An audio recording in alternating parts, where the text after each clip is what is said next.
with our partners and allies in the region.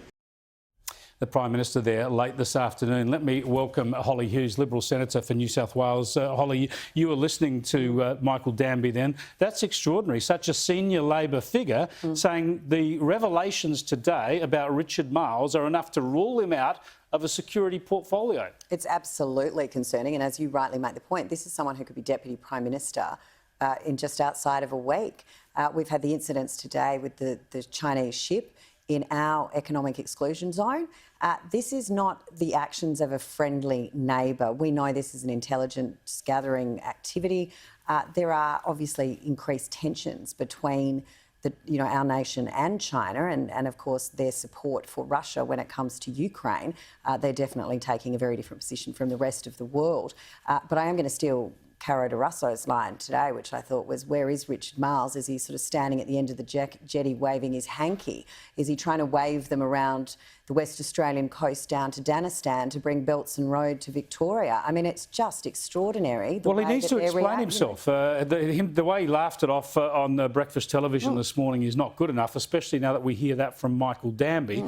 Richard Marles is someone who's had a reputation for being deeply interested in foreign affairs and security issues. He points out that he's had 30 meetings over that period with the US. Well, meetings with the US are not contentious. What sort of briefings do MPs get? I mean, I know he's very senior and he's a front bencher, but do all MPs get briefings that obviously you need to be careful about which foreign governments you meet with and in what circumstances? Look, absolutely. Plus, we also get briefings if we're travelling to any countries, and there are obviously different countries with different levels of threats with what we can take with regards to communications devices and other information with us when we travel, or what needs to be replaced when you come back. But I think what's concerning when you look at the number of times that Mr Marles has met with the Chinese embassy is the fact that we're talking 10 times over the same period that the foreign minister has met with them once. I mean, it's extraordinary. This is a guy who is not in charge of this area. He's not Penny Wong. She's their shadow foreign affairs spokesperson.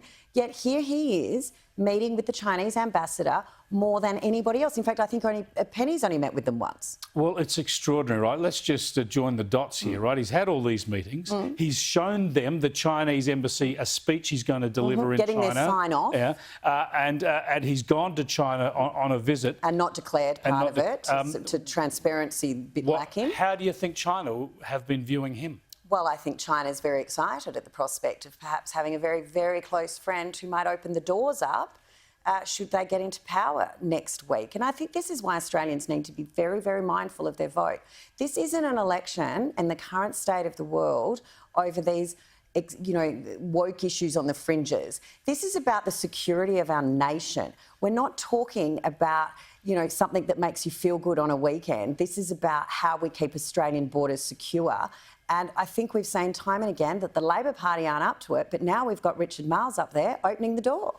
Well, I do stress that we'd love to speak to Richard Marles about this. We'd like to ask him a lot of questions and hear what he's got to say about this. It is such an important issue, and we will hear much more about this in coming days. I want to get to the other side of the equation now.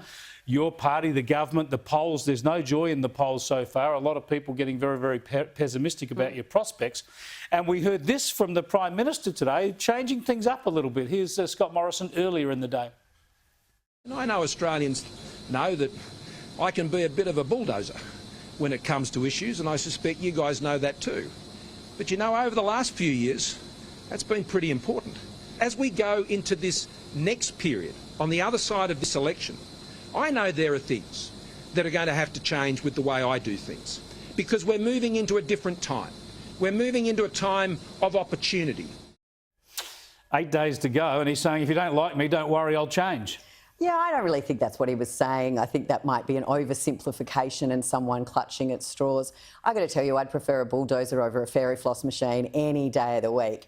And Albo coming out with this, I'm a builder. Well, he certainly wasn't a builder of the second airport in Western Sydney. Maybe he was a builder of school halls. Maybe he was a builder of putting pink bats in ceilings. I don't know. But he's certainly not someone who I see building this nation up. He's just one thought bubble after another.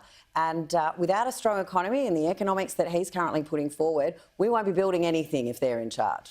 Now, these pre-poll booths have become such a thing in our elections. I don't know whether they're going to keep them forever because so many people voting before election day. Yeah. But for now, they're incredibly popular. But what they also mean is that people like you, other politicians, staffers, members, volunteers, are standing outside there day in, day out in the lead up to the election, talking to people before they vote and after they vote.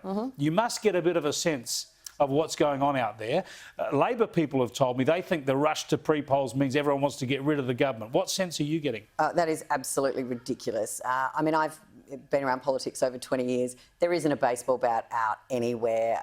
The overwhelmingly warm reception. I was out in Western Sydney today on a pre-poll. Not a cricket bat? Not a cricket bat, not a baseball bat, nothing. Hockey stick, nothing? In fact, a couple of the businesses I went and spoke to after we finished at pre-poll, we went back and saw them in Blacktown. Remembered us from when we were there about 10 days ago, and every single one of them said, had it not been for JobKeeper, their business would not have survived. And small businesses, the Labor Party might have forgotten we've just been through a pandemic and one of the most difficult economic periods this country's seen. The small business owners and their employees have not forgotten. I don't think people vote out of gratitude, though. That's the problem. They always want more. What are you going to give me next? What's the future hold? Have you got enough of a forward agenda? Look, I think we do have enough of a forward agenda, but I think the last 2 years have shown Australians that you have to be prepared to act swiftly and act in a way that supports businesses and families through what we've seen as the worst economic crisis since the last World War. So, Australians, I agree with you, Australian voters do tend to go, well, that was them, what's next? But what's next is tax cuts under the Liberal government. What's next under the ALP? I'm pretty sure it'll be higher inflation, higher interest rates, higher unemployment, and probably a few more friends from China on our doorstep. See how we go. Senator, thanks for joining us. Thanks, Appreciate Chris. it. Yeah, one thing about